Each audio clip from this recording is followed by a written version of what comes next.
Birthday special ഒരു തട്ടിക്കുട്ട് simple സേമിയ പായസമായാലോ.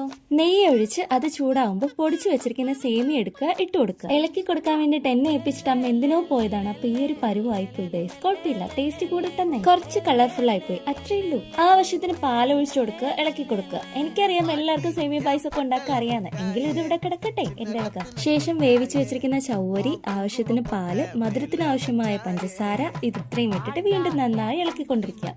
തൊട്ടടുത്ത അടുപ്പിൽ കുറച്ച് നെയ്യ് ഒഴിക്കുക. അത് ചൂടാകുമ്പോൾ ഉണക്കമുന്തിരിയും കാഷ്നട്ടും കൂടി ഇട്ടിട്ട് വറുത്തെടുക്കുക. ഈ ഉണക്കമുന്തിരി നെയ്യിൽ കിടന്ന് ഇങ്ങനെ ചൂടായി വരുമ്പോ ഉണ്ടല്ലോ, ഇങ്ങനെ ബലൂണ് പോലെ ആവും കേട്ടോ. അത് കാണാൻ എനിക്ക് വലിയ ഇഷ്ടം. കുഞ്ഞു മനസ്സാന്നേ. ഇനി ഇതെല്ലാം കൂടെ ഇതിലേക്ക് തട്ടുക. എല്ലാം കൂടി ഇട്ടിട്ട് നന്നായിട്ട് ഇളക്കി കൊടുക്കുക. ഞങ്ങളുടെ കൂടെ മൂന്നാമതൊരാളും കൂടെ ജോയിൻ ചെയ്തിട്ടുണ്ട്, ടേസ്റ്റ് നോക്കാൻ വന്നതാണ്. ലാസ്റ്റ് കുറച്ച് മിൽക്ക് മെയ്ഡും കൂടെ ആഡ് ചെയ്ത് നമ്മുടെ തട്ടിക്കുട്ട് സിമ്പിൾ സേമിയ പായസം ഇവിടെ റെഡി ആയിരിക്കുകയാണ്. എന്റെ ബർത്ത്ഡേ പായസം അല്ലേ, അപ്പൊ ഞാൻ പോയി ആദ്യം കുടിക്കട്ടെ. ഇത്രയേ ഉള്ളൂ. അടുത്ത വീഡിയോയിൽ കാണാം. ബൈ.